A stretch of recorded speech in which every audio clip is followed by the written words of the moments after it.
come on, man. Groovy citizens of the Bay.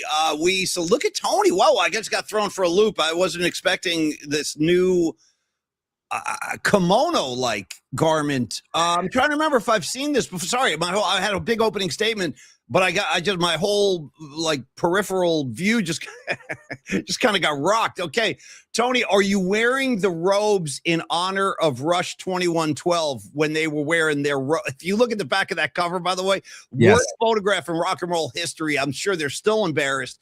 The guys in Rush on the back of 2112 are essentially wearing robes, and they're very similar to what you're wearing, Tony. Is that a Rush tribute or just some random fashion statement? It is absolutely a Rush tribute. It's also a Doug in Japan tribute. It is a kimono from Japan. Kimono. Yeah, I nailed it. Okay, good. Where'd you get that?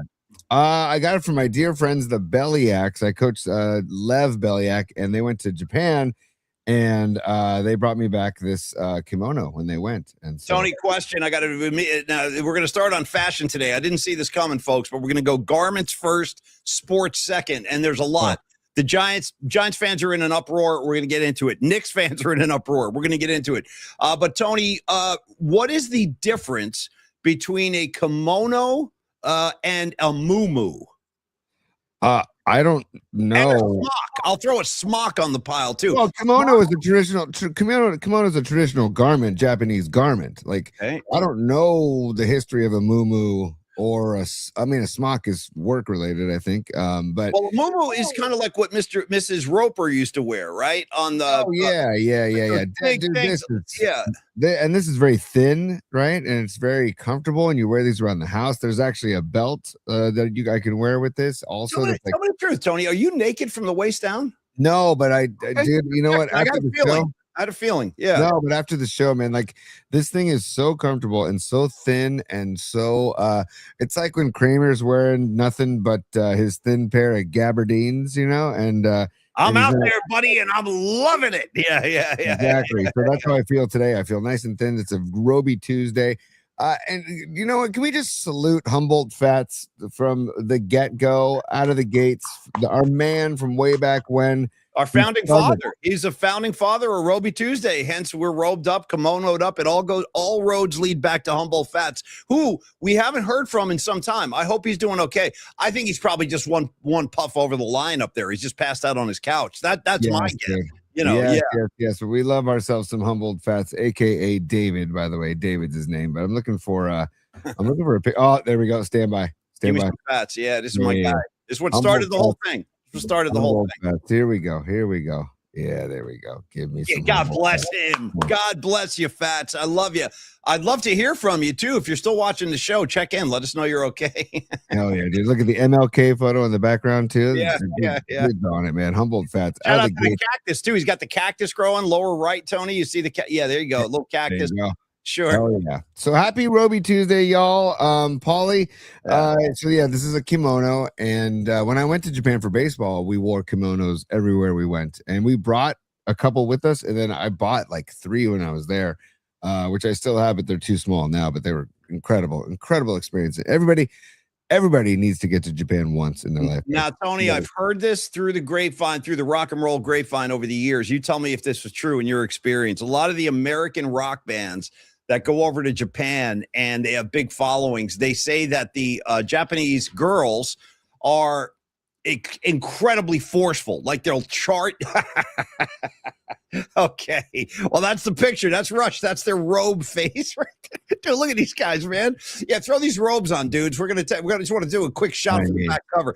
That's Rush in 1976, folks, robed up. And it again, as Paul Stanley said, this is the greatest line from Paul Stanley ever. He goes, "It's the only photograph in rock and roll history where Alex Lifeson actually has camel toe."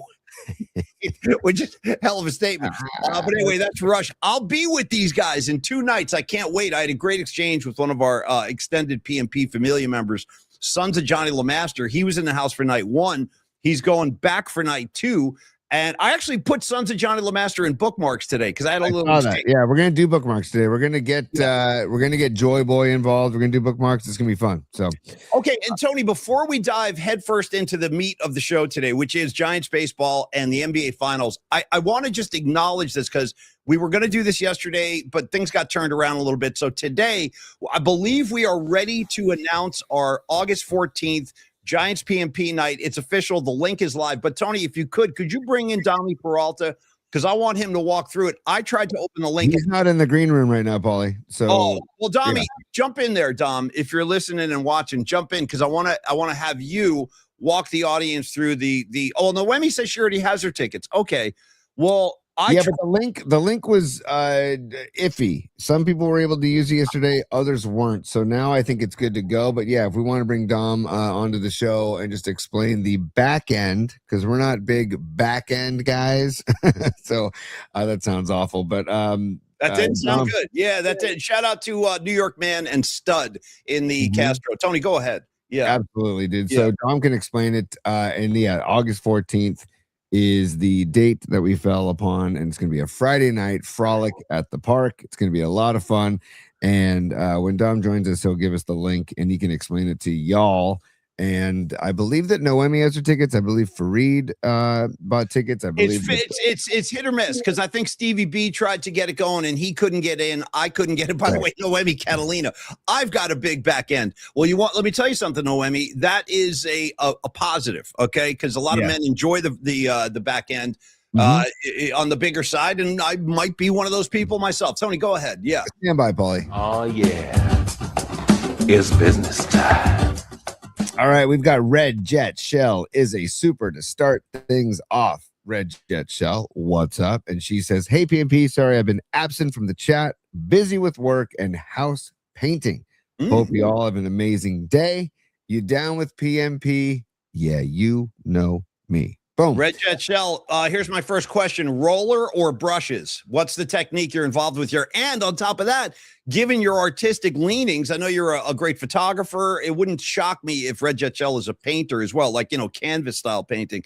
So are you doing like animal landscapes and floral stuff on the walls, or are you just slapping up like the beige or the blue, what have you? I'm fascinated, Red Jet Shell, and great to hear from you. Good to see you. Yeah. Paulie, do you remember in Nerds when they're painting the house and they get a little irie and they're using the rollers and Takashi, I think, gets irie. And get him on.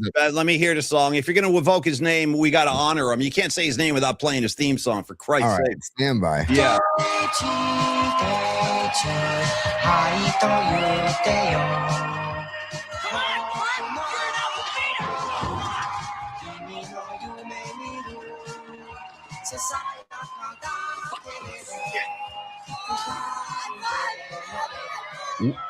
Wow. Thank you, Tony, and thank you, Takashi. Red Jet Shell, she answered the question. I asked, she answered. She's going with an aquamarine color. Nice, Red Jet Shell. You are an artist. I can tell just by looking at you. What the hell is this? Oh, nerds. Okay, give it to me, T. What are we doing here? Why not? Why not? We're trying to put off talking Giants baseball, definitely, and we can put off talking Knicks ball for a little while for a sec, or should we say Spurs ball? But stand by, Paulie. This is for all y'all, just for a little fun and frivolity here on a Roby Tuesday. See, they're painting, they're getting ready. All day. Feeling anything yet, Takashi? Oh, Booker, I feel nothing. Oh, you better have another hit. Little J. There he goes. Takashi. Look at him.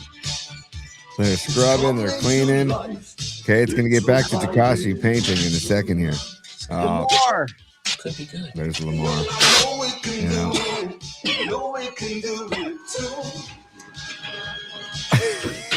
Dude, look at how about the fact that they had a robot back in 1984, and now we're like there's robots everywhere, like robots kicking kids in the gut. By the way, I don't know if you saw that video, but you can hear this. Oh no, I'm feeling nothing at all. Well, listen, it happens to the best of us. How about? Look at Booger. Give me head till I'm dead. The T-shirt till I'm dead. All right. Lamar Latrell, long may he wave. The floppy javelin, maybe my favorite scene in motion picture history. All right. Is Dami in the green room yet? Yeah, there we are. Let me move this, Paulie. Bring in my Dom. Let me see. guys. Yeah, there's Peralta. What's going on, Dom? Paulie? How are you? Good to see you. Good to see you, man. First things first, how's my bear doing over there? He's doing good, hanging tight today. He's taking a rest right now, but yeah, hopefully he's got a new prescription that's going to help him get one foot in front of the other, kind of like what we were talking about earlier today, guys. 100%. Other songs about feet. I'm going to go ahead and throw it out there, Tony. Final track on Van Halen, Fair Warning. One foot out the door. Kind of a punk rock song, really. It's like a little 2-minute furious punk jam where Eddie Van Halen is just fire hosing notes. It's insane. One foot out the door. Look into that one. Anyway, Dommy, yeah, we called you in today. I'm glad Bear's taking a snooze. That's awesome. And I know you're going to take great care of him. We wanted you to just kind of talk the audience through the process and the link in, as far as people wanting to join us on August 14th. Yeah. So sorry, when I had sent it out, Noah was still working on it. I wasn't aware of that. So the link kind of broke a few times, but now we're good to go. So let me bring that up. Tony, do you want me to just share the screen on that guy? Sure. Go for it. Awesome. And good to see you always, Tony. Of course, dude. And by the way, Footloose, if we're going to go, just crank the song Footloose for Bear today. Yeah, exactly. Heck yeah. All right, so this is the link. So we worked with Noah from the Giants to put this into their portal this time. So instead of doing it on a separate website, that's kind of what took it a little longer. And so, yeah, it's pretty straightforward. This page will take you to the actual seat assignments, just like when you're buying a normal Giants ticket. Cool. So you click on Get Tickets. It'll bring you to the seat chart, and then you can select anywhere in section 202. And however many tickets you'd like. Tremendous, Dom. Thank you. And now where can people access this again? Like, where do they actually find this link in the portal and all that? Sure. So the link, I threw it in the chat just before jumping in here, but then it's also in our YouTube profile. We can also share it out on social media, like on Instagram and Twitter and stuff. So it's but right now it's in the YouTube profile page. Okay, sweet. Thank you, Dom. And I think some people already have their tickets, but I think other people are still looking for tickets. So anyway, guys, here it is. And Dommy has done a great job here laying this out, making it really as easy as possible for everybody. It should be a pretty easy process. So we'd love to see as many of you as possible. Last year was such a fun time.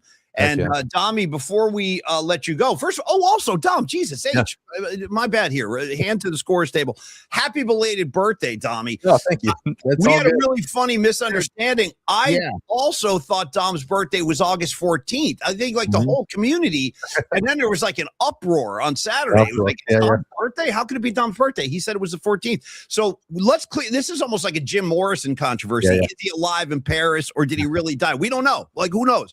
But Dom, I'm asking you, is it the 14th or is it June 7th? Because I'm baffled.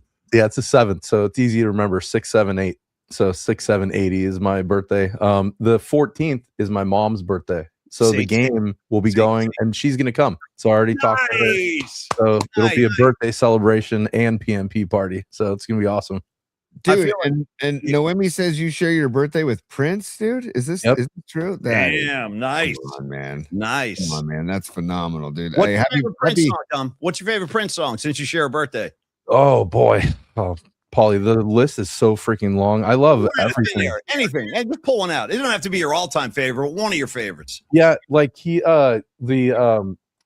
I don't like the number one Prince song in the world for me. I don't know. It's so tough. Is there's so many freaking options that I don't know. It's a tough one to pull. Yeah, I stumped the band. Go ahead, Tony. Dom, while you're thinking, you also celebrate your birthday with the great Tom Jones. Yeah, Tom Jones. Yep. You also do it with Michael Cera. Yeah. With Bill Hader. I'm just looking. Yeah, nice company. Right. So you got some good company. I'm also looking, let's see, Dean Martin, heavenly birthday, Dean Martin. Yeah. Tom Jones, 86, by the way, Tom Jones. Let's see what else here. I'm looking at there's Prince, right? Oh man, God, see that's to see an end date when you see Prince's birthday, just breaks my freaking heart. And what else? Dave Navarro, dude, with David Navarro. Yeah. But you got a whole band at your disposal on June 7th. You got Prince, you got Navarro, you got the makings of a guitar like freaking assault right there. I'd love to see those two square off in the old days. Navarro in one corner and Prince in the other. May the best guitar player win. That would be a hell of a battle right there. Also, Dom, you celebrated with Allen Iverson. Damn, right? June 7th. What a day. Jesus. How about this? You also celebrated with Anna Kournikova. What the hell, Dommy?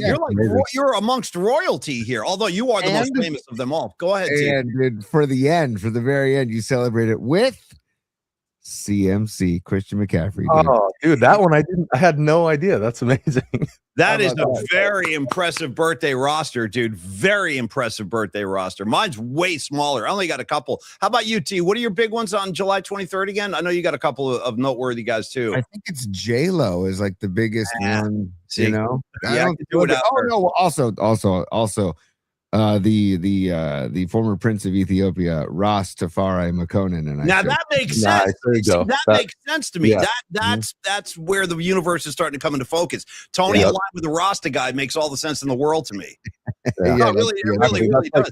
Perfect alignment for Tony. Yeah, exactly. Hey, Tommy, before we let you go, I want to ask you where you are, because this will kind of set the stage for the next batch. Oh, we also have a very important announcement for Carlos De La Fuente today on behalf of Low Steez. So stay tuned. It's a really big announcement involving Carlos. So that's coming up shortly. But before we go there, Dommy, where are you with the whole Logan Webb should have stayed in the game? It's up to you, Vitello. People are mad at Vitello. Where are you in this whole thing? Because now we got a debate raging about this. Yeah, this is a tricky one because I know he's coming off of the injured reserve list, and so his pitch count was probably 100, and that was what he was at basically for the inning.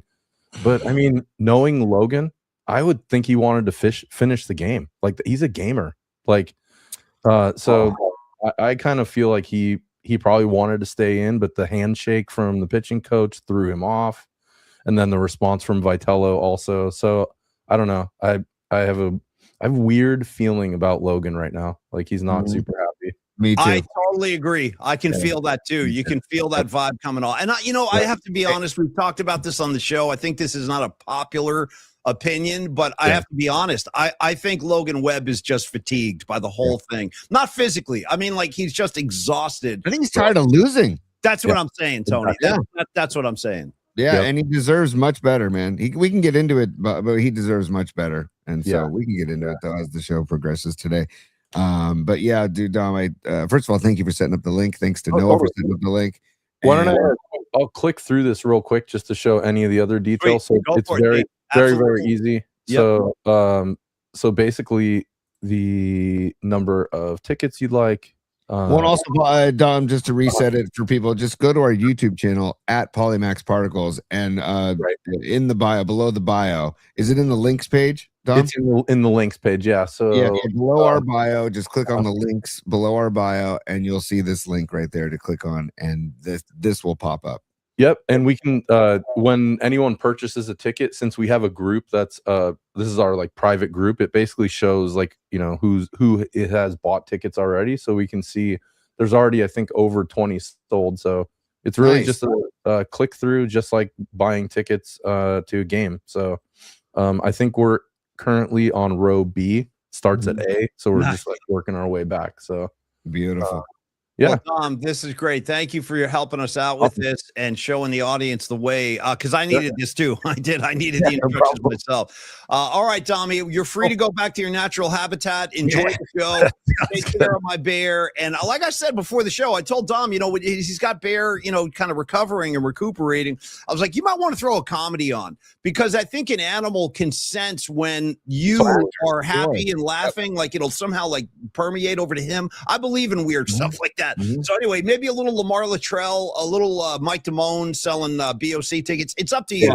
You know, Paulie, I did send Dom earlier on our text thread today the song from Nerds. You've got to put one foot in front of the other, put the other foot down. Written and recorded by whom, Tony? Bone something. Bone Sympathy in 1984. Shout out to Ozzy Osbourne, Tony. Blizzard of Oz record, No Bone Movies. Okay, No Bone Movies. All right, Tommy. Thank you, brother. We love you, and we'll talk soon, man. Yeah, sounds good. Peace, guys. All right. Yeah, thank you, Dom. All right, see ya. Love that human being right there, Paulie. I do too. No, we're nothing without Dom. We're nothing without Dom. Here's my question to Creative Tony, executive producer of the PMP show and co-host of the PMP show. Creative Tony, do I go Carlos De La Fuente big announcement first, or do we go Giants ball first? You tell me. We got a bunch of spots we got to do. Ooh, God, because I got a lot to say about the Logan. Well, then let's go Los, because I think that's going to be a long thing we're about to dive into. Because we got to. All right, so let's start with Carlos. Well, how about this, Paulie? How about this? I'm going to commandeer it again one more time because Paulie. The rules are there ain't no rules. Okay, all right. And last night's game gave me this. Right. Okay, so that's how I was feeling after last night's game. So how about numerology, Los? Then we talk Webb and Giants and Knicks Spurs. Okay? That all sounds good to me, my man. Lay it on me. Lay on some numerology to Paulie Mac. See what it got. Look at and you can see the cover of look at all the goodness. Yeah. Hey, Lady Catalina, NorCal, it's all represented. I love it. I love it. Boom, boom. Okay, so let's go, Paulie. Episode 336, numerology. Episode 336. I got it.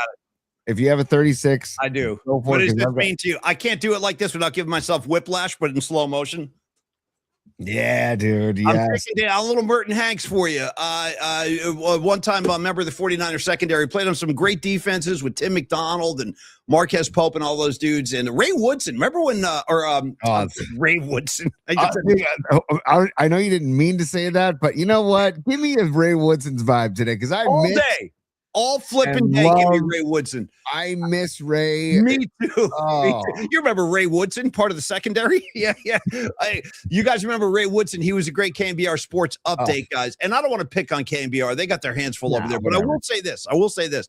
I thought it was a mistake when they got rid of sports updates. That was another thing. Why we're a sports station? You want to give the updates? Anyway, Kate Scott was great at that. Ray Woodson was great at that. Vegas Joe Hughes, dude, get a fist up for Vegas Joe Hughes. So anyway, but Ray was a real polished veteran. And to be honest with you, I always thought Ray Woodson would have made a good talk show host. I thought, dude, whenever he filled in, it was fantastic. And you know what I loved about Ray? He was always even keel. 100%.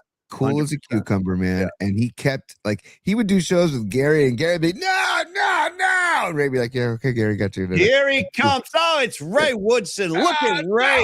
He's got his briefcase. That's cute. It's cute, right? By the way, I feel so proud of myself in this one moment. I remember one time Ray was doing sports updates on the Murph and Mac show, and I made him laugh so hard that he had the drink came out of his nose, he spit. Yeah. He did a spit take, but it came out of his nose. And I remember exactly what set him off. Murph and I were talking about something. And out of nowhere, I just dropped in the Robert Plant line from Song Remains the Same. I go, does anybody remember laughter?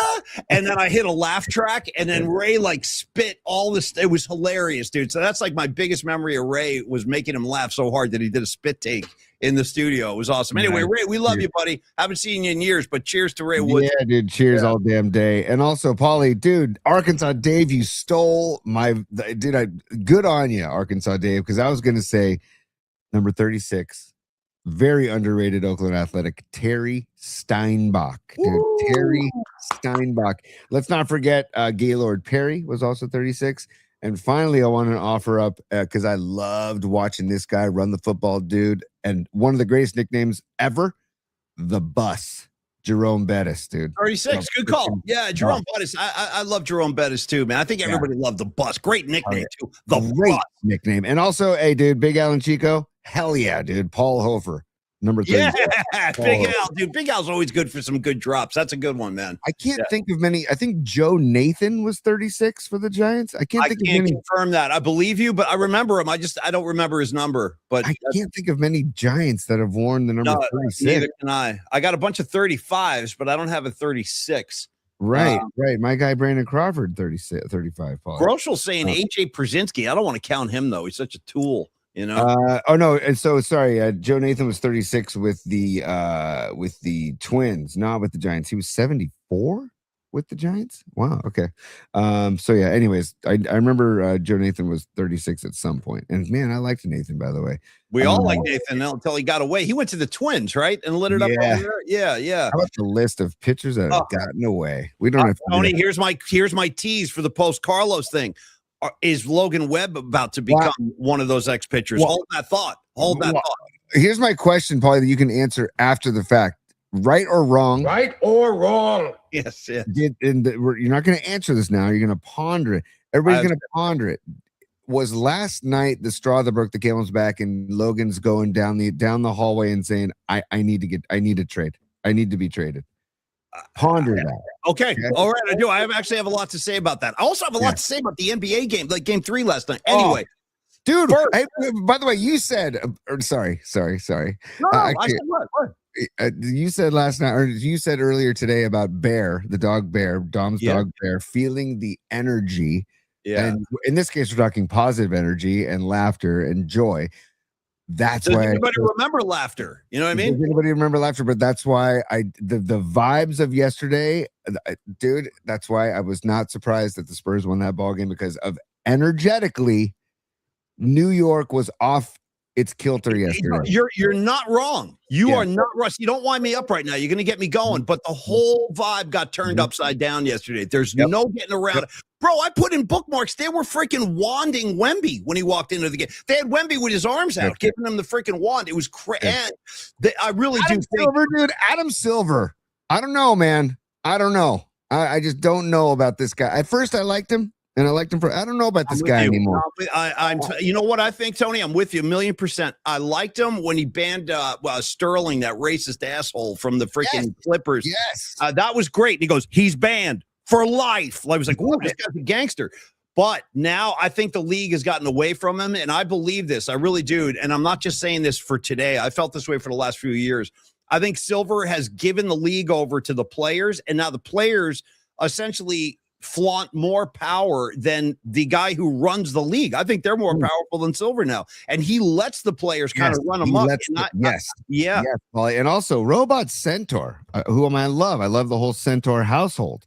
But Robot Centaur, I just saw a comment that just flew by from the Robot Centaur sports desk where he says, I knew the Spurs would win.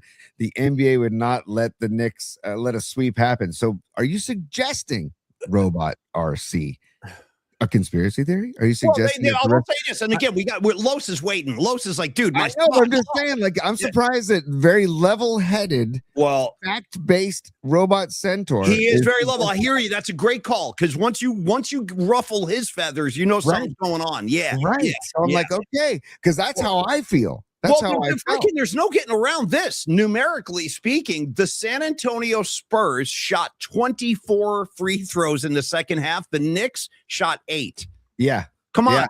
Come on, guys. I mean, come on. You don't want to complain about refs, but what the hell is that? The scales are like this. I mean, there's no balance. Anyway, Tony, hang on, because I'm going to get wound up. Everybody hang on. One other note, Paulie. If there's a silver lining to the Spurs winning, if you're rooting for the Knicks, if there's a silver lining, is that the Warriors streak, the record is still intact. I thought about that too. Yeah. Let's go. Okay, Paulie, proceed. Okay, thank you, Tony. So, listen, you guys know Carlos de la Fuente. We've been talking about Carlos for over a year now, and it's been our great pleasure. In fact, I am getting really close to shoring up plans to go visit Carlos in December so I can get another Rush show under my belt. More on that as we get deeper into the year. But we have business news on Carlos today, and it's a big one, too. Carlos has just made a very important career change. So, first of all, Carlos de la Fuente, Los D, congratulations. Let me read to you from the good book of Los D. He says that he is very excited to announce beginning on Monday, June 8th. This Monday, 2 days ago, or yesterday. That would have been yesterday. Yep. Carlos de la Fuente will officially be joining, or has joined, I should say, Barrett Financial Group. Round of applause for Carlos. Yep. He is now working with the Barrett Financial Group. They were established in 2002, and Barrett has grown into a leading nationwide lending organization whose mission it is to provide exceptional guidance, exceptional service throughout the entire mortgage process. Carlos is very excited to combine his 27 years of industry experience with a company that offers expanded lending options, enhanced company and team support, and ultimately greater opportunities to successfully navigate both simple and complex loan scenarios. Carlos very much values the relationship that we've built here in the PMP show and the community, and he's very happy and proud to continue the partnership. Carlos, that goes both ways. We couldn't be happier or more proud to have you as a partner on the show, but also as a friend, man. We are very fond of you. And he will continue the partnership while also helping your business and clients to achieve their goals. So over the upcoming week and as we go into the future, Carlos is going to complete the logistics and transition process necessary so he can ensure that he can serve his clients and business partners at the highest level. And one thing, like you see Carlos on the show, Losty has a good time. He's riffing. When you're working with Carlos doing business, he's not kidding around. Like he's going to get that's where like the business aspect of Carlos kicks in. So Carlos wants, on behalf of, through the PMP show, he wanted me to extend his continued thank you for the support, the confidence and trust that you guys have placed within Carlos. Ask any of the PMP members that have worked with Carlos. They have nothing but rave reviews, and that doesn't surprise me in the least. But Carlos is excited about this new chapter, and he looks forward to working with as many of us as possible as we come into the future together. So, Carlos, congratulations. Barrett Financial right there. You want to get started today? Carlos D at barrettfinancial.com. We got a new phone number, too. It's 925-250-4894. Paulie, that's the same number. That's the same number. Same number. So the number is the same, but the number's the same. The email is different. The new email is carlosd at barrettfinancial.com. But yes, the number stays the same, 925-250-4894.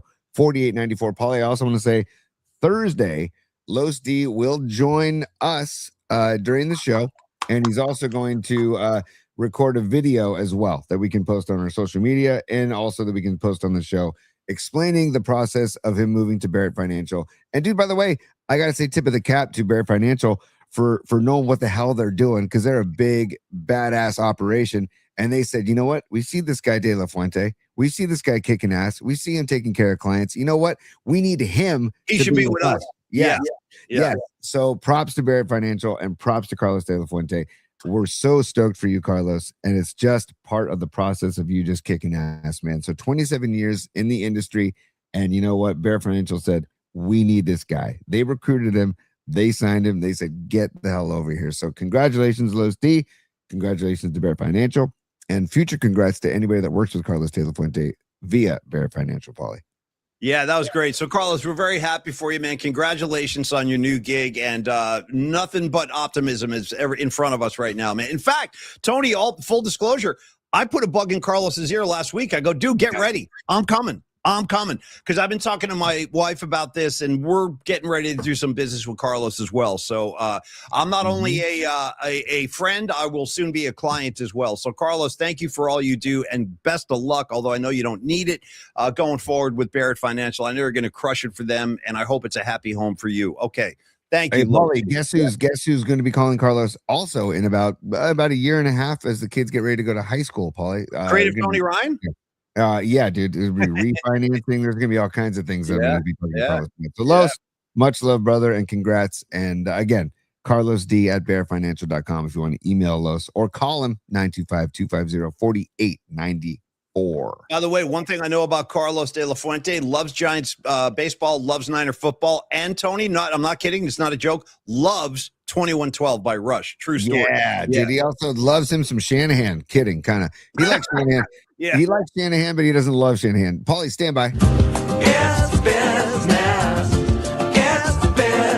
time. I know what you're trying to say. You're trying to say it's time for business. It's business time. Ooh. There we go, Paulie. Dom Peralta, our very own Dommy P, is a super. And he says, brain was focused on the Giants tickets page, so blanked on Prince, going with the Batman soundtrack of 1989, dude. I didn't expect it, but that's why I asked the question. And I'll tell you right now, my favorite track off that soundtrack, a kind of a rockin' tune called Electric Chair. You guys know Electric Chair on that soundtrack? It's killer. It's rocking. It's heavy Prince. Yeah.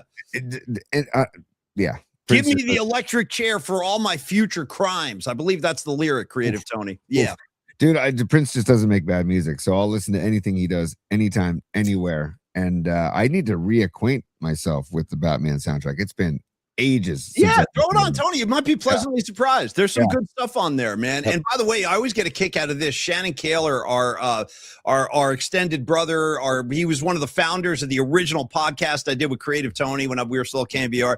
I'll never forget this. And he's a young kid. He's much younger than we are. And he's like, man, he loves Batman. Like Shannon Kaler is like one of these freaking Batman nerds. And I go, Shannon, what's your favorite Batman movie? You going Bale? You going Clooney? Where you going Adam West? And he goes, no, I'm going Michael Keaton in the one with, and I was like, wow, because I agree. I thought Michael Keaton crushed it in the first one he did with Jack Nicholson. That was a good one. 100% agree, Paulie. And Shannon knows his Batman stuff, dude. And by the way, I see Noemi and Dom just shouting out Bat Dance. That was the big single. Yeah, Bat Dance. Yeah, get the funk up, Bat Dance. And Ray Goodman, Bat Dance. I love it. See, our PNP familia has such great taste. So look Paulie, at Beat LA. Sorry, Tony. Sorry, man. Beat LA goes, of course, it's Keaton or nothing. Nice. What about this Bale guy? Do you guys like the way Bale? He's always talking like this, though. He's like, I'm Bale. I did like Bale. I like the one with Heath Ledger as the Joker. I thought that was pretty dark and twisted. That was a good one. And that had Bale. Bale was Batman. And, then they got this other new one now. I don't even know this kid's name. I have no idea who this guy is. They made another one a couple of years ago. There's a new Batman. Don't know his name. And that was the one with like Zoe Kravitz as Catwoman or Batgirl or whatever the hell. I don't know. I've lost my way with all this stuff, but there is a new one. Have you seen that? The most recent Batman, Tony, came out like maybe 2-3 years ago. No, I have not, but I'll just keep watching Dark Knight over and over and over because I love the Heath Ledger one. Yeah, it's a good movie. That's a good movie. So good. Oh, yeah, Robot Centaur, dude. See, I forgot that. There's been so many people. I forgot about Val Kilmer. What was the Batman movie he was in? I'm trying to remember. Oh God, I forget all the titles, man. Is that the one with the Penguin? No subtitles. It's Kilmer was freaking wow. God, now you think about it. And Kilmer left us, man. God. Yeah, that was Tony. It took me about 3 or 4 years of Tony badgering me, but when I finally watched Maverick Top Gun, I had to give it up. I'm like, it's a good movie. And it was sad, dude. When he's typing stuff to Tom Cruise, he's got the scarf on, he's typing. I'm like, oh, dude. I dare say that Maverick is better than the original. Oh, I agree with that 1,000,000%. Yeah. 1,000,000. I just think it's a much better movie. I heard there's another one in the mix coming. Why not? Keep spitting them out. Why not? I'll show up. I'll watch Cruise Flight Planes. Yeah. That new posse of the younger, Top Gun recruits and everything. That's a good job of casting. Whoever did that with the girl from Mill Valley, Monica something. I'm a huge fan of hers. I was just watching her again as Joan Baez in a Bob Dylan movie over the weekend. Caught a few minutes. It's on HBO right now. I'm like, that girl is stealing scenes from the freaking kid playing Bob Dylan, who, by the way, was at the Knicks game last night with his orange jumpsuit. That's part of the problem. The Garden has become you know what I comp it to, Tony? I comp it to Oracle Arena in San Francisco. When the Warriors left Oakland, a lot of their heart and soul fan base was kind of forsaken and left by the wayside because they just simply can't afford to get into this game. And I think the Knicks found themselves in a similar position. Yeah, it was loud. But I saw Robert Kraft courtside, 2 seats away from Larry David. Why, dude? Is that scumbag? That's the Billionaire Boys Club. It's like, hey, I need a ticket on the floor, and hey, anything you need. But see, that's the problem. When I grew up going to New York Ranger games at the Garden in the 80s, and I got to tell you, the atmosphere back then was extremely blue collar. Guys were smoking cigars inside like the building.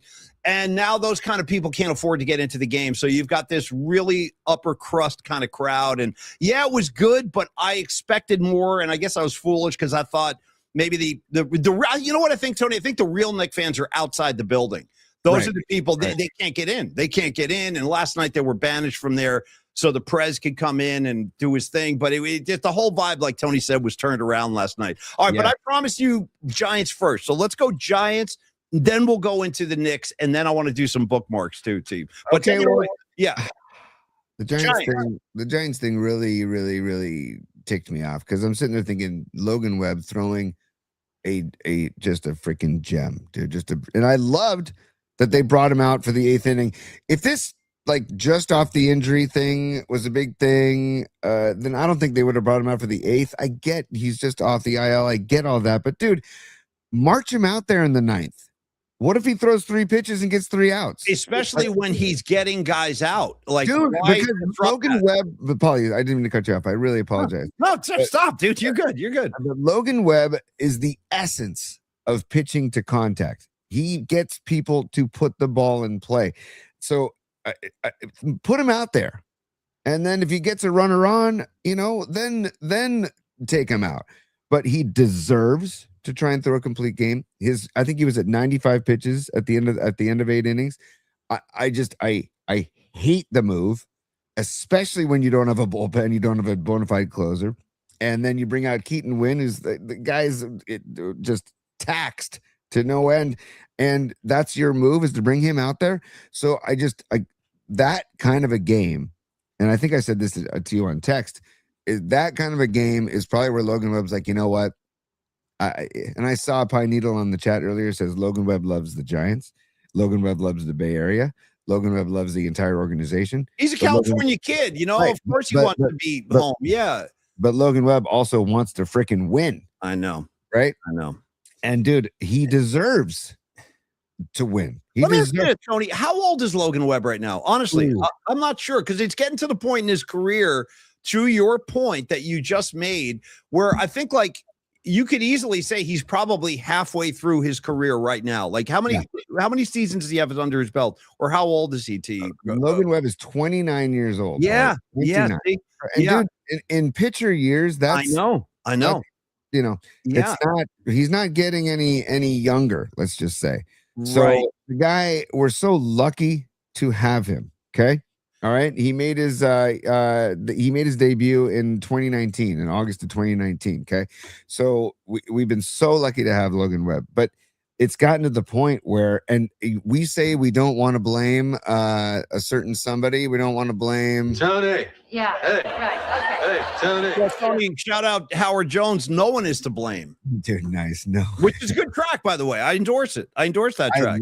Dude, I freaking love that. You that can track. look at the swimming pool, Tony, but you can't jump in, or whatever he's saying. You know, You can look at the menu, but you just can't eat. 100%. Me and Okay. I got Jones's back on that. Yes, You can feel the punishment, but you can't take the heat. something like that. You Sure. can dip your foot in the pool, but you can't have a swim. Yeah. Okay. All right. You can take the punishment, but you can't take the sin, something like that. But Paulie, back to Logan Webb. I feel like that might have been the straw that broke the camel's back last night. And I'd say you can blame In terms of what, T? about him wanting to request a Vacate trade. premises? Yeah. Right, like, and you can blame Vitello for last night, because you could have said this guy is on one. Well, He let me is get the magic doing it. wand out. Hold on, Tony, just to break this up here. Hold on. Question for you, and this is, I think, where I kind of want to dig into today. Apparently, when they had the mound visit, Logan Webb, or this might have happened in the dugout, I guess, after the 8th, that Logan Webb, Vitello asked Logan Webb, how are you feeling? Are you ready to go? Are you good to go? And Logan Webb apparently said to Vitello, I'm going to let you make that decision. Now, okay, dude, first of all, Paulie, I'm going to cut you off right freaking there. You're never going to get a pitcher unless it's early in the game, right? But if he's you're never going to get a pitcher that's going to be fully honest with you about how he feels, especially a major leaguer who, doesn't want to get taken out of the freaking game. That is not Webb's job to decide whether or not, like, sure, he could have said, yeah, I want this. Give me the ball. That's the thing, though. But don't most of the time, doesn't the pitcher say, no, I'm good. This is my game. I got this. Like, he kind of deferred and said, you decide. Well, because do your job. Who? Like, as the coaching staff. Like, Okay. but also and as soon as I say that, I say, don't do your job, because the choice they made, I don't agree with. You put Logan Webb in that position, then it's like you're trying to take the heat off of yourself. It's funny you say this, Tony, and I'm sorry to barge in, but 49er Red Zone is essentially saying the same thing. He goes, that was Logan Webb's way of saying it's your job to make that call. Exactly, dude. Yeah. And it's like, you are the pitching coach. You have been around this game a lot longer than I have, supposedly. You make the call. Like, Kruko used to say, you got to look into the pitcher's eyes and you'll get your answer right there. Does he want this next inning, or is he gassed? And I don't know if Vitello did that. I don't know how he made the decision, but you disregard that. So you're saying, like, forget about what Webb said. It's about Vitello making that call. Is that your stance on that? Yeah. And I'm saying, and I'm also saying that read the room, man. The guy is dealing throwing a great game. At least give him the opportunity to throw a quick inning in the ninth and get a complete game victory. I don't disagree. I totally agree with you. I would prefer to have seen Webb come out and finish that game because he ended the eighth inning throwing some nasty S, dude. He wasn't like he was diminished. Exactly. Yeah, he had hitters off balance in the eighth inning, dude. Yeah, so it's like throw him back out there. Yeah. I especially when your bullpen has crapped the bed. Let's be honest, the bullpen is dog S. Yeah. Period. End of story. I'm sorry. The bullpen stinks. It's time to get that out there. And again, dude, BC Buster, this is where I scratch my head with Buster Posey. He knows, dude. He knows you're not going anywhere in today's baseball, in today's MLB, if you don't have a decent, capable bullpen. And the Giant bullpen is a freaking – I've had it with this bullpen. I'm telling you, I've had it. I can't take it. Yeah, dude, and it's so especially another reason why if you don't have faith in your bullpen and you don't even know who to go to, so you go to a guy who's just been overused and – it showed in his outing. He beamed a batter in the ninth inning, dude. Like that. Creative Tony, I'm sorry, but Stevie B is dropping comic gold left, right, and center. For starters, I want to backtrack and give you some love on a riff you had about 10 minutes ago. I saw it, didn't have a chance to get to it. We were talking. When we were talking about Carlos De La Fuente, Tony, I said, hey, Carlos loves 21-12 by Rush, by the way. Stevie B immediately typed up, yeah, that's going to be the next time the Giants make the playoffs, 21-12. Great call right there. And then this one, he goes, Stevie B, let's rebrand the Giants bullpen. It is now known as the bullshit pen. I bet Stevie B's hot today. Well, Stevie B's all pissed off about the Knicks, and we're going to get there. We'll get there in a second, but Paulie, stand by. Oh, yeah. It's business time. If you want to do time. I like that, like how whispery says that. Business time. Yeah. Oh, yeah. So Paulie, if you want to focus on a positive, Stevie Groschel is a super, and he is focusing on a positive from the game. He says the 2 bunts in a row gave me a baseball chubby. Yeah, nice. Then watching our bullpen made it go away. Great text. Great comment. That was worth it, man. It scared it away. Yeah, it's like a little bird in the woods. You scared it away. It flew away. The pool. Totally. Tony. He's like waving his head. I was in the pool. Yeah, like shaking. Yeah. Costanza, dude. He goes, and then Elaine goes, what do you mean it shrinks? And he goes, and Jerry's like a frightened turtle. Yeah, like a frightened turtle, dude. It was great to see Larry David last night. I know he's a real fan. Well, he was sitting next to your boy Bobby Kraft. They were boys. No, he was 2 seats away. He was 2 seats away. In fairness, 2 seats away. He had a buffer. The whole vibe last night pissed me off. And Creative Tony, I know we're hop skipping back and forth here, but credit to Creative Tony. This kid quietly makes calls. You got to pay attention for him. But Tony said this. He told us yesterday. And Tony, look at this. Where's my notes? Right here in parentheses. Tony called it. See that? Tony, I wrote this down during the game because you did. You said the Spurs are going to win tonight. Spurs. Yeah. And the freaking home team has not won a game yet in this series. It's crazy. Wild, man. Yeah. And dude, all of a sudden the pressure shifts to the Knicks. Dude, we got a series now, buddy. Game 4 tomorrow.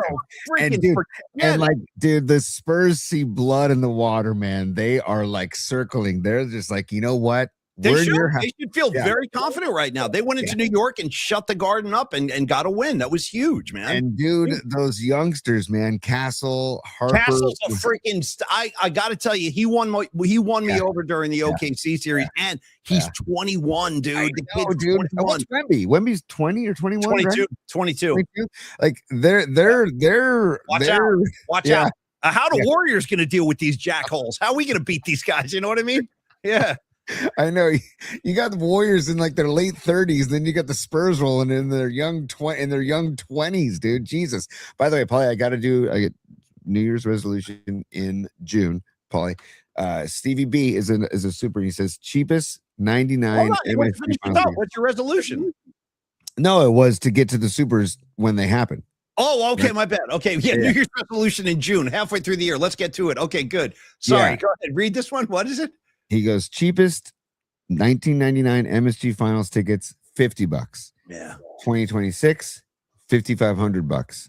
vile. And Stevie B, couldn't agree with you more. And dude. 5,500 is on the cheap. Well, it's the cheapest seat, I guess, as Stevie B outlined here. Yeah, because I saw some prices last night. I saw like $57,000 for one seat. Imagine paying all that money, you go and then the Knicks lose. You know what I mean? It's like, oh, that was kind of a waste, you know?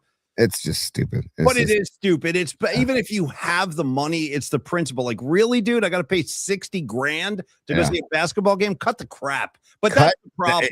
Exactly, Paulie. Cut the crap. And also, Knicks fans after the game also cut the crap, dude. With all the violence, man. Cut I wouldn't the crap. know that I even call those people Knicks fans. I'd call those people like thugs. Well, they had Knicks gear on. They had Knicks gear on. So horrible. You know, if you guys haven't seen what Tony's talking about, there were like, now again, it's probably not a smart idea to wear Spurs gear, but I'm not endorsing a beating like that. There were Spurs fans walking around New York City last night that literally got attacked by mobs of New Yorkers and like attacked, like beaten. Like it was brutal. I hate seeing that kind of stuff because nobody deserves that. I mean, but at the same time, dude, throw a windbreaker on. Like I wouldn't be rocking a Tim Duncan jersey, but that doesn't mean. But the beauty of sports, Paulie, is that you should be able to rep your team, right? And you should be able to. You should be able to learn these lessons. Like, look at what happened at Dodger Stadium. Like, I know, but that's no excuse, man. This is no excuse. Like, there's a kid. Actually, the family who got me this kimono, they are from LA. They are Dodger fans. And when I drafted their kid the first year, didn't know the kid. I just was like, this is a cool little kid. I saw him at the tryouts.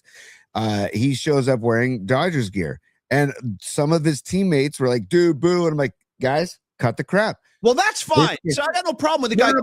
Hold on. My point is, I said, guys, he's repping his team. He's from Los Angeles. That's his team. If you moved down to LA, I'd want you to wear Giants gear to your little league practice. Okay, so cut the crap. And I feel like fans should be able to wear their team's gear and be able to walk out of a venue. You're not wrong. I mean, the problem is you're not wrong. Nothing you're saying is wrong, but you're assuming that the rest of the population has that same kind of reasonable mentality that you have. And that's not the case. You got some dumbass people out there who are liquored up, among other things. God only knows what's pumping through their veins. But Tony's, again, the mistake you're making is you're assuming people are as smart as you are, and they're not. They're just not. There's Ken Kesey, great quote. Write this down so you never forget this. Ken Kesey said this. He goes, and I believe this is true. He goes, in any given situation, there will always be more dumb people than smart people. Yeah. And I have always remembered that, and it's true, and I think it applies here.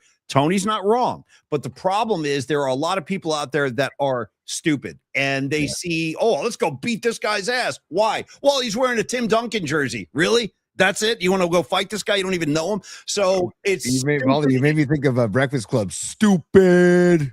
Yeah. Stupid, crazy, good for nothing. Go make me a chicken pot pie. Or turkey pot pie. Turkey. Yeah. Go make me a turkey pot pie. Paulie, so of course you're right. It just really makes me sad. And so it sucks. It's a horrible look for New York City. Horrible look. But also, who knows? It happens everywhere, unfortunately. Yeah. But maybe it's time. Robot Centaur had the suggestion of the penalty box for flopping. Maybe it's time to ban alcohol at sporting events and only sell grass. Too much.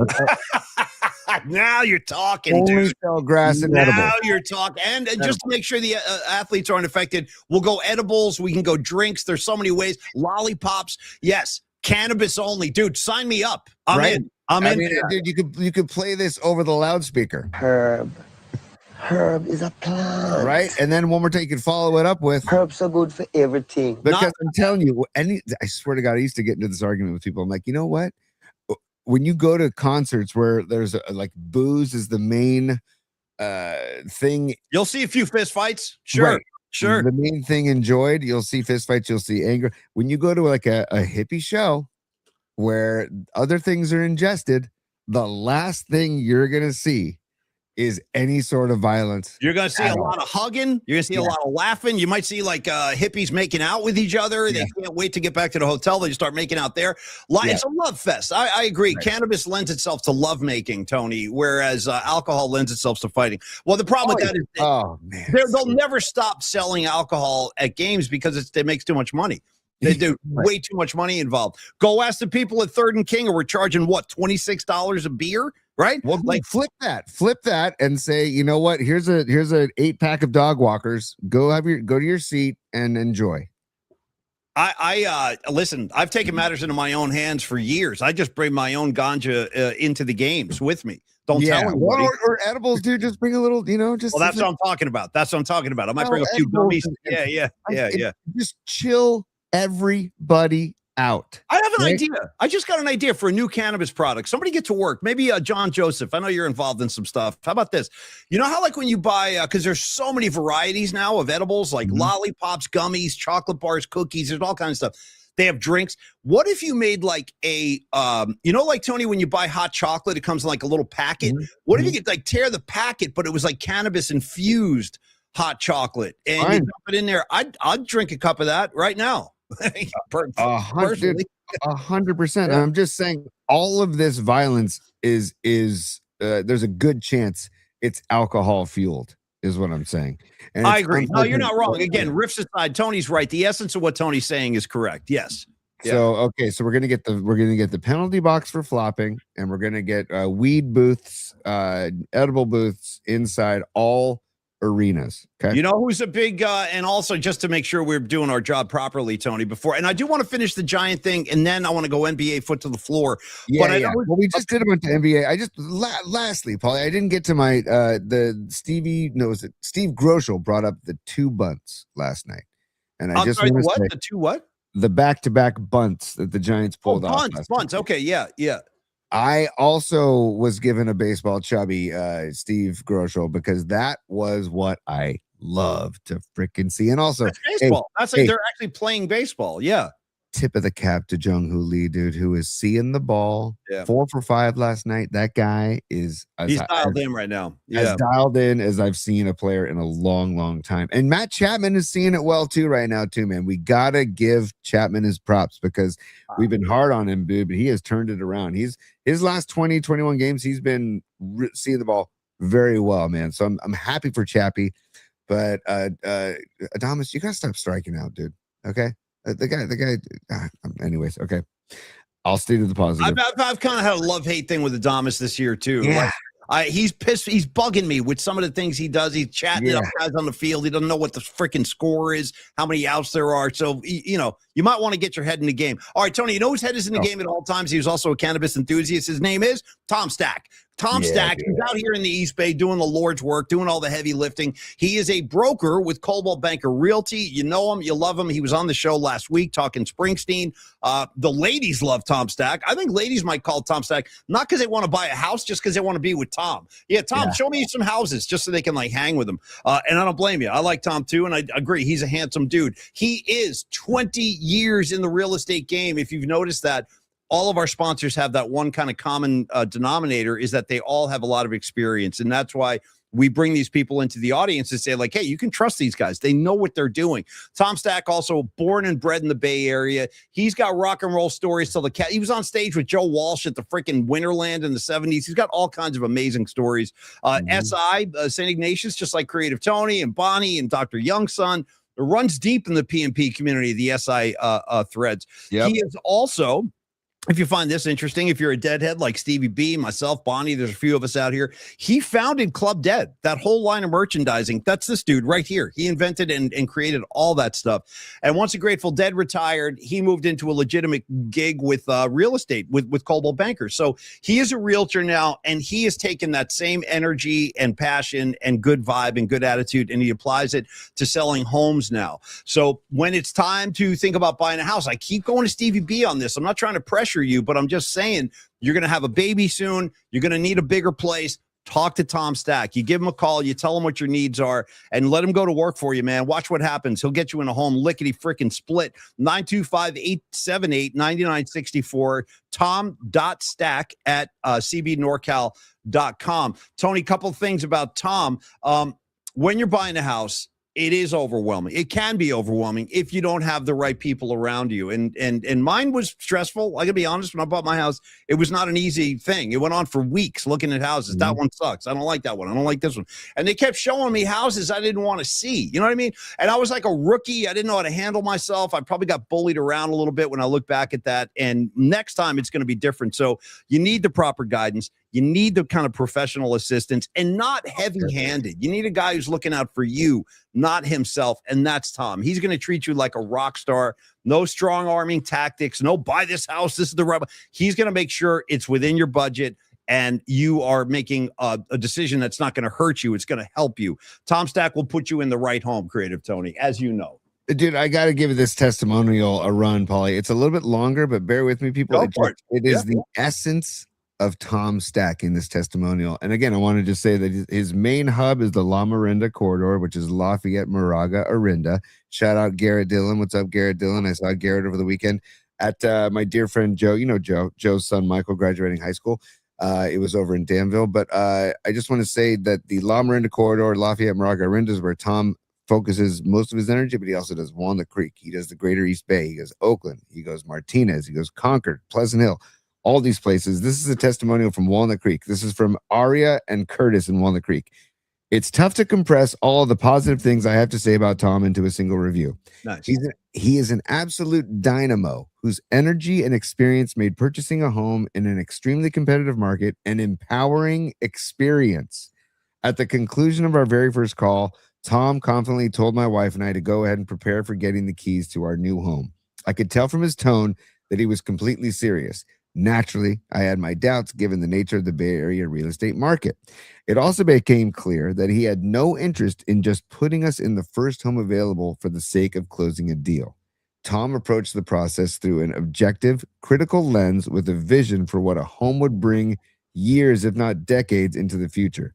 Normally, such a selective approach in a highly competitive market would have seemed unproductive. Tom, however, dedicates a tremendous amount of time and attention to analyzing disclosures and seeing prospective homes. I think he basically outworks the market to maintain and support his high standards.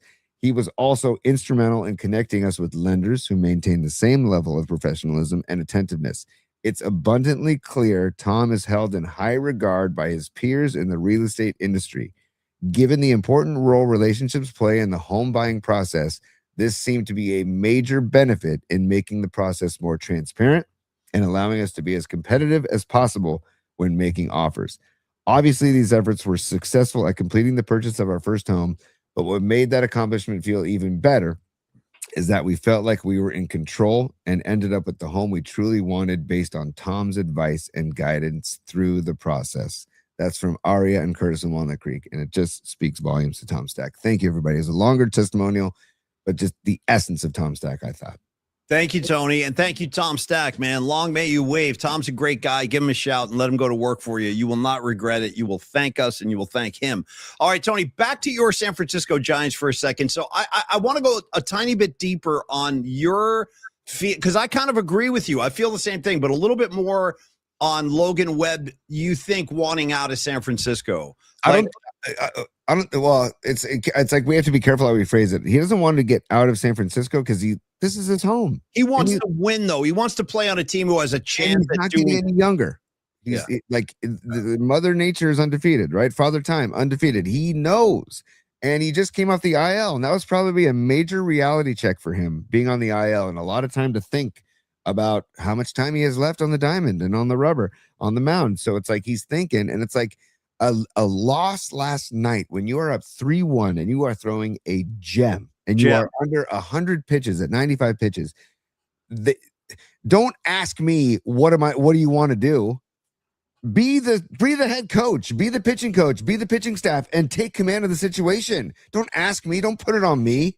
And so do your job, coaching staff, number one. And number two, it's a no-brainer. Webby, you're dealing. We're putting you back out there to start the ninth. If anything happens, we'll yank you, but you're starting the ninth. Let's go get 3 outs and 3 pitches, or 3 outs and 8 pitches. And let's get this win. Let's go grab this win. We don't have a bullpen. We don't have a rested bullpen. Like it just irks me to no end what happened last night, man. Last night was such a microcosm of this season. Yeah, it was. Yeah. And so it's just, it really irks me. And if I'm Logan Webb, this morning I'm waking up and I'm calling Buster and saying, you know what? I think it's time we look for me to go play for a contender, And it's like, how can you blame him? Yeah. It's by the way, speaking of see, I see on the board again, like John Joseph, New York Yankees. Here he comes. It's funny that the Yankees always come up when you talk about like a big name pitcher like Logan Webb and where I'll he tell you might. right now, Paulie, if Logan Webb comes to Yankees, I am on the bandwagon. Dude, I would Immediately. love to see Logan Webb pitching in the Bronx in the fall. It would be incredible. There's no atmosphere like that. I mean, Yankee Stadium is Yankee Stadium. I just want to see him pitching in the fall somewhere, like put him on the freaking Rays or the Blue Jays or something. Like, I don't know, anywhere to see him pitching in the fall in October, and whoever gets him is going to be so lucky. Like, I'm already preparing for him to be gone because. I am too. And Lily brings up a very good point that no one's mentioned yet today. By the way, kids, the same exact thing happened on Saturday in Chicago. Same thing. Same exact freaking thing. So how many times is he going to go through this? And ultimately, I hate to use the word waste, but like he's not like his career will be this kind of footnote if he stays in San Francisco playing on these sub 500 teams. And he's this great talent. And he deserves much, much better than he's getting in San Francisco. So it's just food for thought. Like Tony said, this is not set in stone. There's no guarantee. Yeah. It's just kind of a feeling we have. Right. We've seen this kind of thing happen before. And a lot of times when you get a pitcher who's this frustrated and this good, a lot of times a change of scenery is maybe inevitable. I mean, honestly. And you could probably get something for Logan Webb right now, too, to help your own team.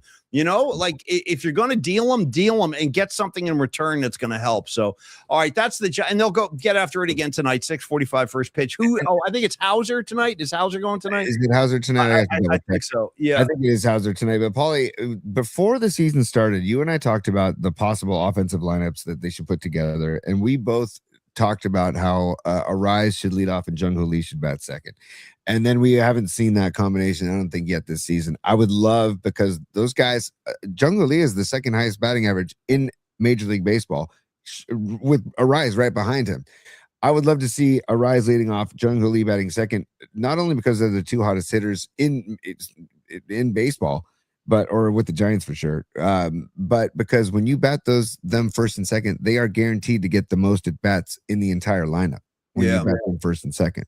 So I would love to see that. And I liked seeing Eldridge at first last night, by the way. So I'm glad that Vitello watches our show because thank you, Tony. How you doing today, buddy? And I agree. Eldridge at first is what I think we all want. And Rags, thank you, by the way. Rags getting pissed off because not enough people are hitting the like button. Thank you for enforcing that, Rags. Hit the freaking like button. What else do we have to tell people, Tony? Subscribe. That would help us. Like and subscribe, but also a biggie for the algorithms, according to people who are deeper into it than we are. Yeah. If you comment on any of our shows or any of our videos, tell me to go jump in a lake if you want to, but comment to write something. Yeah. It can say, Tony, pull your head out of your ass. Logan Webb staying a Giant. Okay, fine. Got it. But just comment. The comments help the algorithm. You could just send a comment that just says Takashi, and that's it. That could be the whole comment. Or send another one that just says Lamar Latrell. Done. That's it could just be like, I don't know. Hashtag Spicoli. I like that. I like that. All right, Tony, without further delay, it's time to talk about Game 3 of the NBA Finals. Couple quick things. Sure. Mikey Brown, downtown Mikey effing Brown, who I love. I mean, we had great experiences with Mike Brown when he was in Golden State, and he's a two-time NBA Coach of the Year. He's done a tremendous job with the New York Knicks. The thing is, always after the game, Tony, he got in front of the mics and he went nuts. He went nuts on the refs. And a lot of people are criticizing that. But on the other hand, is Mike Brown sly like a fox? I think so, because what he's done is he has forced that to become a talking point. He has forced people to consider, the Spurs shot 24 free throws in the second half. The Knicks shot 8.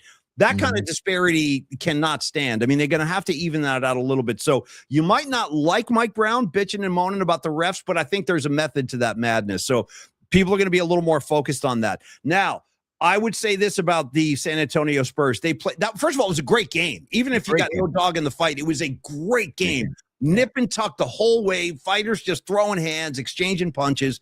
Wemby, and we talked about Castle earlier today. They both played great. And Harper, and Harper. Don't sleep on Harper, too. Harper. This rookie, I mean, he's going to be like the confidence that kid has as a rookie. damn, he's going to be a De'Aaron real. Fox too, Paulie. De'Aaron Fox, I love watching that kid play too, man. He is De'Aaron Fox he's a killer. He's a freaking killer, man. He can take the game into his hands if he needs to. He hit some big shots last night also. I thought their coaching staff did a great job.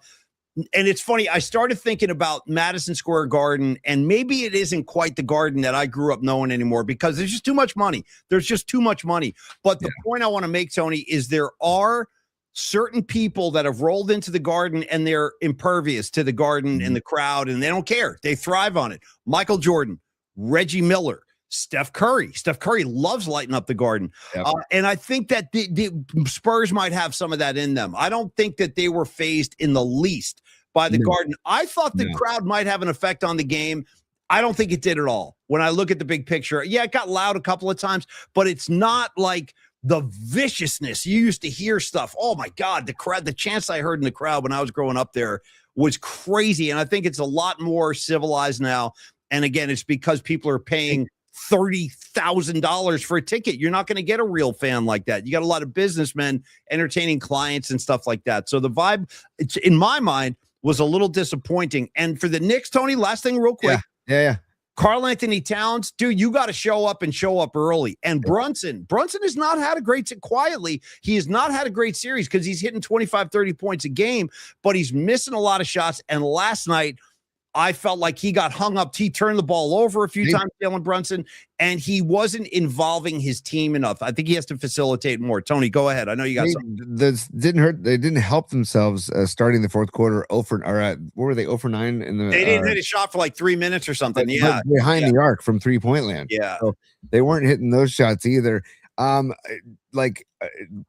Anunoby, by the way, that kid. Anunoby, that 3 he hit in the corner. Monster. See, I would have gotten him more involved instead of Brunson trying to do everything. Get Anunoby involved in more. Get Josh Hart involved in more. He was hitting shots early. So even Bridges, let Bridges get involved. I mean, it was too much Brunson last night for me. You talk about the vibe inside the Garden too, and I read this online. I forget who said it. I wish I could give props to it, but they were saying that the fan base, the Knicks fans might also have been fatigued because of how early they had to get into the venue because of all the crap outside. That is legit. They had to wait 3 hours. They had to stand probably doing a lot of this, you know, and by the time, and it was a longer game with, some reviews and a lot of timeouts. And of course, then you have the TV timeouts. It was a long experience for the fans, right? So I think come fourth quarter, and by the way, I was waiting for the Spurs to collapse in the fourth quarter at the end. I was just waiting for it to happen. I'm like, here we go. Well, that's been the blueprint. The Spurs go up early, they get a double-digit lead, Knicks storm back, and they almost did. They came close. Like that game could have gone either way, but De'Aaron Fox hit the shot, that sealed the game. But again, I have to say too, it would have been nice if the Knicks had a few free throw attempts, and they didn't. The Spurs got them. I think that has to even out a little bit. You can't. You know what's an interesting call, Paulie, that I thought was definitely not going to get overturned was when Wemby made the 3 and they said that Anunoby was pushed. No, not Anunoby. Somebody, I forget who was pushed into Wemby. Wemby. And I was like, there's no way they're going to overturn this because it looked like his hand was on his back, but it didn't look like he was forcibly pushing him. And they overturned it. I'm like, wow, they overturned that. That's a big ass call because that was a 4-point play. That would have been a 4. Well, if Wemby makes the free throw, it would have been a 4-point play. They take the 3 off the board, and then next thing you know, we're still in business. But the officiating, I mean, I could see it, but I could also see the Spurs fans being like, there's a lot of contact not called on the Knicks either. But the proof's in the pudding with the free throws, which you will probably even up. In game 4. I mean, it should. Let's keep it fair. I thought when Wemby grabbed Brunson by the back of the head and essentially threw him on the ground, and there was no call on that. That was like, whoa! And did you see Brunson holding on like Wemby's jersey before that? Like, so it's both, man. And I don't know. I like to watch Wemby isolated a lot, like off ball. It's a lot like Curry, man, where they are hugging him. Oh yeah, no, you have to. Yeah, they lock him up, and they see. But that's the thing. I said this in the OKC series, and I believe this to be true because I've been watching all these games throughout the entire postseason. I believe Wemby does not like physicality. I don't think he likes getting bumped around. So what they did, and this was smart, they took him off Karl Anthony Towns last night, and they let him kind of roam around the perimeter more, so there was less contact. But if I'm the New York Knicks, I'm coming out in game 4. I'm throwing elbows at Wemby. I'm putting my knee in his chest. I'm doing everything I can to make him uncomfortable. And I think the Knicks kind of let their foot off the gas in that regard last night. They were not physical enough with Wembayana, and he and his teammates were the more physical. They brought the fight to New York and they won the game. Hey, Tony, Paulie, yes. real quick. Paulie, I feel like, and let's have some fun with this, because I feel all the pressure is on the Knicks now. I really do. They're at home. If they do not win game 4 and the series ties up 2 going back to San Antonio, my goodness, does this series get crazy interesting, dude. Because you know what's crazy to me? In a way, Tony, I agree with you. And in a very bizarre way, I almost feel like game 4 is more important to the Knicks than game 5. I really do. I think tomorrow night is almost a must win for the Knicks. And I know they have a 2-1 lead. It's weird that I'm saying that, but it's just this feeling I have. Because there was a momentum shift last night. And by the way, somebody has to prove that they can win on their own court at some point. Like a home team's got to win. You know who wins on his home court all the time? Not yet, Paulie, not yet. Give me your favorite song with the word pressure in it, Paulie. First thing that comes to the top of my head, and I do love this track, ZZ Top, Got Me Under Pressure. Oh, I didn't see that coming. Okay, I thought you were going to say Under Pressure, Bowie, and easy. It's too obvious. Okay. Too obvious. And the ZZ Top I thought you were going to say Pressure by Billy Joel, your guy. Pressure. I don't need that at all. Don't need it. How about this? Can I give you freaking Toots into My Towels Pressure Drop? 100%. Can I give you Keith Richards with Toots into My Towels doing Pressure Drop? I got it on vinyl. Dude, Stevie Groschel just posted it. That boy. Don Peralta, a lot of pressure. Young Tony. So, dude, yes, Pressure Drop, Pressure, Under Pressure. The pressure is on the Knicks, man, and it's gonna again.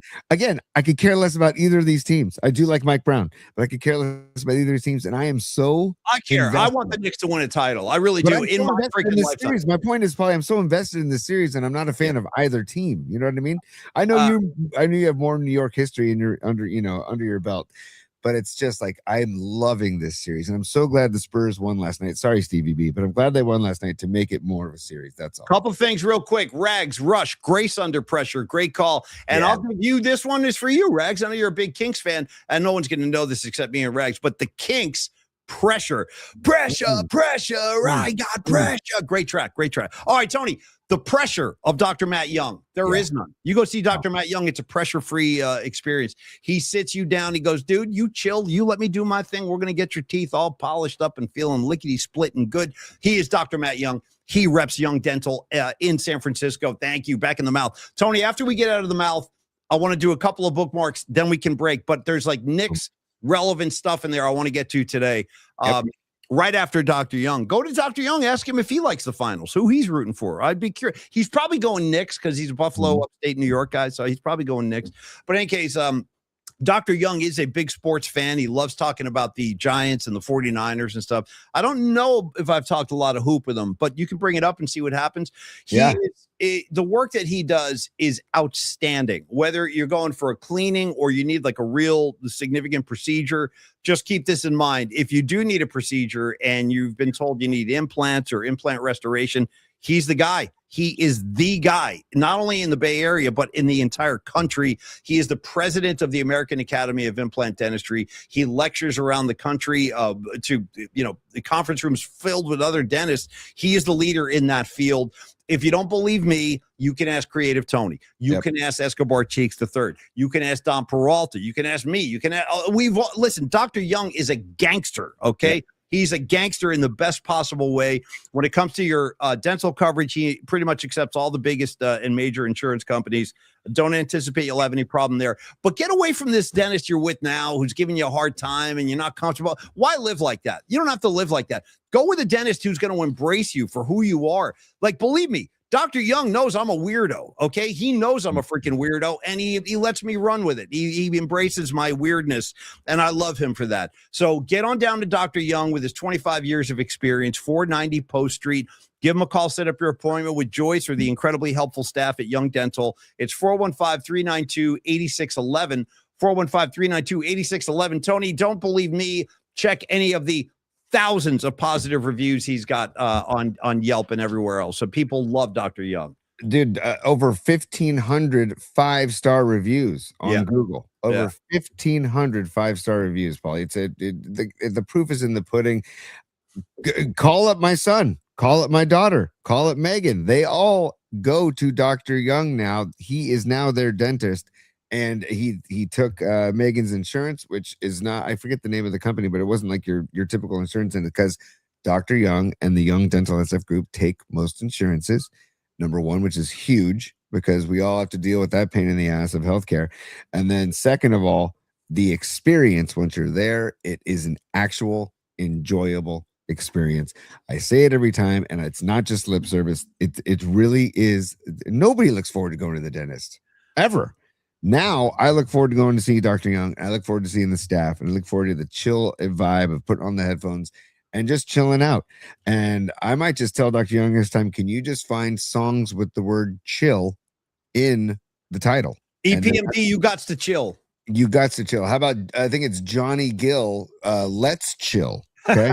Okay, fine. So, right. Yeah. So that was a nice R&B track back in the 80s or early 90s, I think it was. I think it was Johnny Gill, or was it Guy? Might have been Guy. Anyways, Dr. Young, and they're there for you 6 days a week, 8 a.m. to 7 p.m. Monday through Friday, Saturday, 8 a.m. to 4 p.m. And I highly recommend making a day of it in San Francisco and get to Dr. Young in the morning, then just cruise around town all day, and then go to Longbridge Pizza for lunch or dinner, and you're stoked. That's John Joseph wants to know if we can ask Dr. Young if he has venom. Welcome to hell.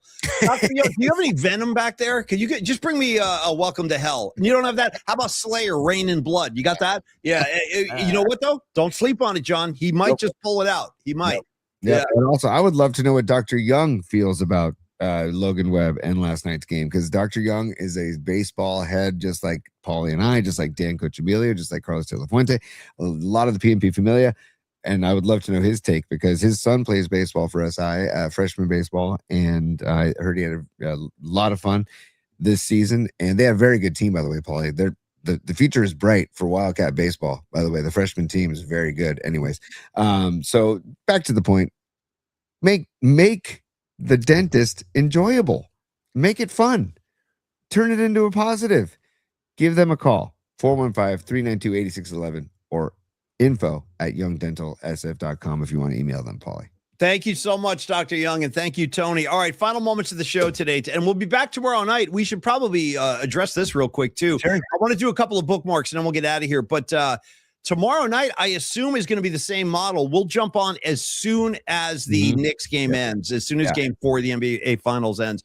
We'll jump on. So if it runs late, just know that we're coming, and we'll be on as soon as the game ends. All right, Tony. I'll be at Longbridge Pizza tomorrow because I'm going to the Giants game with my Little League All-Star team, with Dom's Little League All-Star team, and then after the game, we're going to Longbridge Pizza for a post-game meal, and then I'm going to stay there. Watch the game at Longbridge. We watch on the flat screens. Yeah. Boom. I'm going to watch the game at Longbridge. Then I'm going to go right upstairs to the LBP PNP studio and do the show from there. So I look forward to a great day at the Yard and then at Longbridge Pizza and then with all y'all for post Knicks Spurs Game 4 night flight. I would have joined you tomorrow, but I'm on the road to Los Angeles early on Thursday, so you'll have to take care of that one on your own. All right, Tony, let's go to bookmarks. I'm just saying, you'll have to hold it down. I'll be with you. Yeah. Sorry, Paulie, before we go to bookmarks, a couple more supers, and these happened a while ago, so I apologize, Scarlet Fire. Okay, Bonnie, she goes, I got a color TV so I can see the Knicks play basketball. # Sugar Hill Gang. Damn, Bonnie. I'm impressed, Bonnie. Yeah. That's pretty badass, man. A little Sugar Hill Gang, rock and roll. Very nice. Freaking outstanding, Bonnie. And then also our main man, Robot Centaur. We still talking Batman? Yeah. We done talking Batman? Yeah. Don't forget the bats. OG Adam West, Michael Keaton, Val Kilmer, George Clooney, Christian Bale, Robert Pattinson. Nicely done, Robot Centaur. So I'm kind of guessing that Robot Centaur is like a movie buff. They're out there. These Batman people are out there. And by the way, the greatest thing about the Adam West, the TV series, is how homoerotic it is. And I'm not kidding. Just go back and watch it now as an adult. Yep. Hey, Robin, grab the bat pole. You know what I mean? Yeah. Hey, Robin, meet me in the bat cave. It's like, damn. It's all right out there in the open, folks. It's all coded. You go check it out now as an adult. It's very snug. How about how snug the outfits are? They're wearing tights, bro. They're wearing yellow tights with little slippers. I mean, very cape. snug. You know what I mean? It's capes. Yeah. All right, Tony. Bookmarks, my man. Bookmarks. Dude, 1 year, Paulie, I was Batman for Halloween. I was in my 20s, and I had a full bodysuit Batman on, and it didn't have a zipper, dude. So I had to cut a hole down there so I could relieve myself on Halloween, because I was wow, I had a hole down there. Wow, wow. Dude, I wasn't gonna hike up the whole leg so I could go. Like, so I had to, right. That would have been pretty funny though. Yeah. All right, dude. So we're not gonna do the bookmarks open or anything. We're just gonna do. We'll just do a couple. Tomorrow night, let's play the bookmarks open in bed and get Joy Boy in the mix. But and also, Tony, I want to replay the Lauren Gold interview tomorrow night from my head, because I'm going to see him on Thursday, and I want to reset the stage for Rush and all that. So we're going to replay the conversation, among other things. We'll do other things too, but I want to replay the Lauren Gold, a new keyboard player of Rush. We'll replay that piece tomorrow night too, as I'm getting into my Rush mode. I absolutely want to do that, Paulie. So stand by. We're going to get into bookmarks, and let's start with Sons of Johnny LeMaster. Our guy, Sons of Johnny LeMaster, Paulie. This is the first thing I see in bookmarks. You want to address it? I'll set this up. So Sons of Johnny Lee, you see him in the board once in a while. He kind of comes and goes at his own leisure, because he literally travels the world. He sees Pearl Jam and Hungry and stuff like that. And he was at the Rush opening night on Sunday. He's going again tonight. So I asked him on Twitter today. I said, yo, Sons, what was the high point of night one? And Tony, if you can read what he wrote, I was pretty impressed with what he wrote here. He says, "Seeing Annika, a lot of pressure on her. It is an unenviable challenge to replace one of the most respected and beloved drummers in rock history. But if fire could be packaged, it would be." Is it Anika Niles or Annika? Is Anika, I think it's pronounced Anika. I believe it's Anika Niles. Yeah. Anika Niles. So he says, but if fire could be packaged, it would be Anika Niles. That's very well said. That's a great answer. I didn't see that coming. So thank you for that, Sons. I asked and he gave a good. I thought he was going to say, watching him play Tom Sawyer or something. Instead, he talked about the new drummer. And I'm very curious to see her play too. All the thing I know, Tony, is Geddy Lee and Alex Lifeson aren't going to put someone behind that drum set who doesn't know what they're doing. I trust those guys that they made the right call, because they wouldn't bring somebody up on stage who didn't know what they were doing. But thank you, Sons. That was a good one. I appreciated that. Yeah, but he's right though. Like talking about being put into a position, the hot seat, right? And this is just comedy, just for your head to ease some of the strain. They got Logan Webb fitting in with Pulp Fiction right now. Jackrabbit Slims. I just thought because everyone's so pissed off, but it works pretty well. It's pretty good. Yeah. Say la vie, say the old folks. It goes to show you never can tell. Yeah. Okay, with Thurman with the little rabbit paws thing she's doing there. By the way, I got to compliment the stash, the Logan Webb stash. I couldn't be a bigger fan of the Logan Webb stash. You got to give it up though. It really does fit in with what they're doing right there. The hip swivel. Oh, totally. No, it fits right in, man. Right in. Oh, we didn't talk about Brunson's hairy shoulders, Paulie. We got to talk about that. We got time tomorrow. And this is, Nick Turturro, the return of Nick Turturro. Here he is. It's a rare take where he's not talking about the Yankees, because pretty much everything he posts is Yankee related. Now he's going in on the Knicks, and I agree with everything he says here, Tony. Go ahead. Yeah, here we go. Stand by and make sure the volume's up. Okay, here we go. Fucking Knicks had their chances tonight, couldn't make the basket, and they don't put no fucking bodies on this guy Wemby. Crush this guy, push him, fucking pound this guy if they're gonna beat this Jolly Green Giant. Fuck, you let him back in the series now. He's right though. The essence of what he's saying is right. You got to knock this guy around. He was way too comfortable last night. Stevie B, I need you to call some muscle in here. You got to get some of that Nick muscle. Just send somebody in there with the purpose of fouling hard. There they are, wanding Wemby. You believe this? Look at this. This is what it's come to. This is the NBA Finals, and they're making these kind of security precautions to the players. I mean, that's a little excessive to me. The guy's got a job to do for real. Mm-hmm. Yeah, the vibe was not there last night, man. It was not there last night. No, I agree, Tony. Yeah. So yeah, Dave, you're not kidding. Sorry about the 8 million F-bombs. I think I cursed a couple times today too. This is just to show that what it was like outside the Garden. Look at this mess. Yeah, this is. This is like, and again, no disrespect to the cops, they're doing their job, but bro, we're just trying to get inside to go to a game. I mean, this is insanity. Look at this. Yeah, I don't know. I mean, talk about a vibe killer. How are you gonna, you know what I mean? How's Paulie Mack gonna have a little pre-show puff when I got to deal with this? I'm kidding. Everybody relax. But that is the perimeter of Madison Square Garden. You see the Garden right there on the right. Look at that, Tony. Yeah. Oh, look at the Garden. God bless America. I love that building. Oh, Jesus. I know, but look, this is not exactly conducive to a vibe for a basketball game, you know? No, totally, dude. By the way, I saw the Oyster Bar. Is that the Blue Oyster Bar from a Police Academy? You just passed O'Brien's too. Every time, if I had to walk past this line of cops, I guarantee every single one of them would be staring at me like, look at this guy. This guy's up to something. They would definitely know by the look in my eye, like somebody better pat this jackass down. Yeah. Not because I'm going to hurt anybody, by the way. Don't misunderstand. I'm just talking. I probably got a couple of pieces of grass on me. That's all. Yeah. Well, if they start selling it inside MSG, that's a different story. Okay. Tony's onto something. Here's more footage. Yeah, with the fences, dude. Look at the fences. You see the fence going up? Yeah. Look at it, dude. Like, think of all of the time and energy that was put on. Jesus Christ, man. It doesn't help. No. And that would be me. I would be the one getting my car towed. Nice. Shout out to Creative Tony and Paulie Mack. You there, buddy? Sorry. Shout out to Tony and Paulie having lunch at Hunan in Chinatown. I parked in an illegal spot. We came out after the meal. My car was gone. It was gone.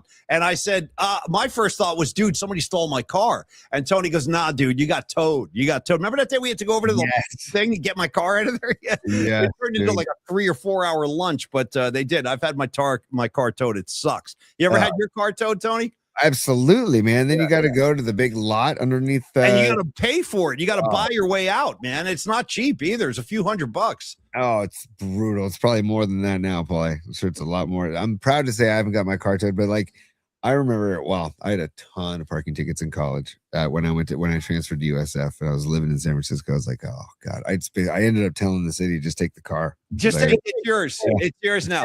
It's like in Seinfeld when Jerry gets out of the car, he throws the keys in the car. He's like, go ahead. He's like, and they're like, what are you doing? He's like, I'm abandoning it. Go ahead. Yeah. Oh, by the way, dude, City Tow. That was the name of the freaking yard you had to go to. City freaking Tow. Hi, City Tow. Do you have a Ford, a Jeep over there? Yeah. I think that's mine. Yeah. All right. Creative Tony. Well, listen, dude, fun show today. We had to get through some negativity with the Giants. And if you're a Knicks fan, I know it's not an easy morning for you, but the sun will rise and there's another game to be played tonight. And for the Knicks, Spurs, they'll do it again tomorrow. Any feelings yet, Tony, on game 4? Because we won't be live until post game. So you were right about game 3. Make a call about game 4. I don't care. I can take it. Whatever you got. Let the truth ring out through all the majestic mountaintops. I really don't know. I think it could go down to final possession. Like, I really think it's going to be that tight of a game. I think it's a dogfight. Yeah. Yeah. The Spurs now know that they can do it. Yep. Right. Yep. And now they know how to do it. Just can they execute again is the question.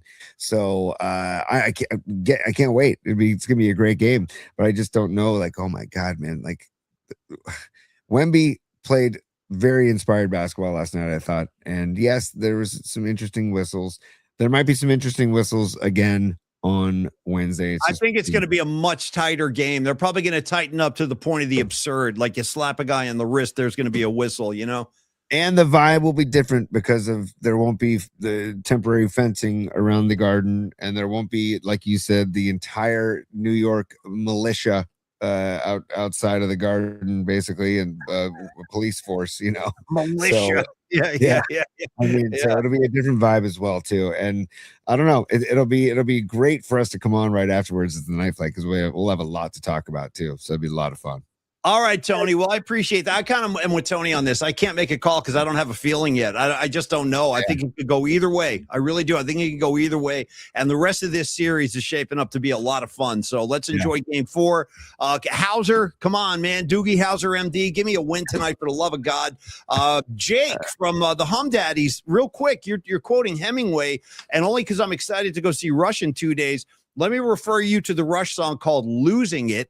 It's on Signals, where they quote Hemingway extensively. It's about a writer who's losing his abilities. And he goes, he stares out the kitchen door where the sun will rise no more. It's all about Hemingway. Yeah, go check it out. It's a good track, Losing It. All right, Tony, we've done all we can do. I don't know what else we can possibly offer today. So you have a great Tuesday. Y'all have a great Tuesday. It is Roby Tuesday. Yeah, Jake, check it out. You'll like it. I'm telling you, it's a good song. And Creative Tony, that's all I got today. So thank you. Dom. Thank you, Pine Needle. Thank you, John Joseph and Jake and Sweet Mad Hatter and Rags and Los D and Don Peralta. We love all you guys. Noemi, Ray Goodman, Robot Centaur, Stevie B with the kid on the way. We love all of y'all. Stenson, you're in there too. Creative Tony, take us home, my brother. We would all like to be able to live an uncluttered life, a simple life, a good life. You got the touch. You got the power.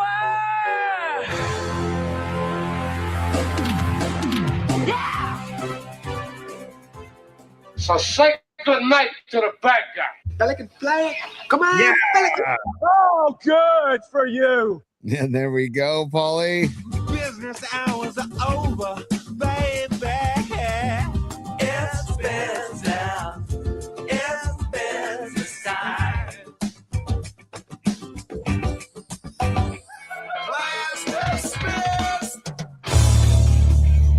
There we go. Awesome, Tony. I love the drone on the way out. I do. I love that. That's a great way to end the show. A lot of fun today, you guys. Great seeing us. Yeah, please hit the like button, make a comment, do something. You know what I mean? It's going to help us in the long run. So, Creative Tony, have a great Tuesday. Any coaching on your menu today? What's going on with Tony? I don't even know where you're going to be. What are you doing? No, I think Dom and I are just going to go take some BP up at our Arguello Park, and but no practices. We had a practice yesterday, a scrimmage on Thursday, and then we'll take it from there, Paulie. But I also want to thank Tom Stack. I want to thank the Young Dental SF Group. I want to thank Carlos De La Fuente and the new Barrett Financial promotion, lateral move promotion. I don't know what you want to call it, but they just got a great dude in Carlos De La Fuente.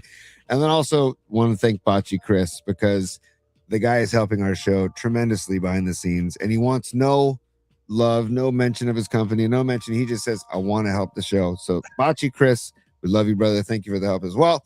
And that's all I got, Paulie. Go. That's all I got. Hauser. That's all I got too, Creative Tony. So enjoy. You're not talking Arguello Park up here in the city, are you? No. Our name of our park right here in San Carlos, Arguello. I can't tell you the amount of hours I've spent over at Rossi Park on Arguello, like weeks of my life with my kids. And when I was a kid, that's where I played Little League when I was a kid, at Rossi Park.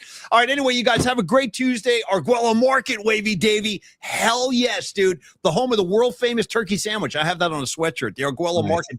Don't sleep. Tony, you've had their Sangies, the rock solid. Roasted turkey sandwiches are second to none. Yeah, see, Wavy Davy knows. Good man. All right, you guys have a great Tuesday. We love all of you guys, and we'll see you tomorrow night for the Night Flight. Cheers, y'all. Peace, y'all.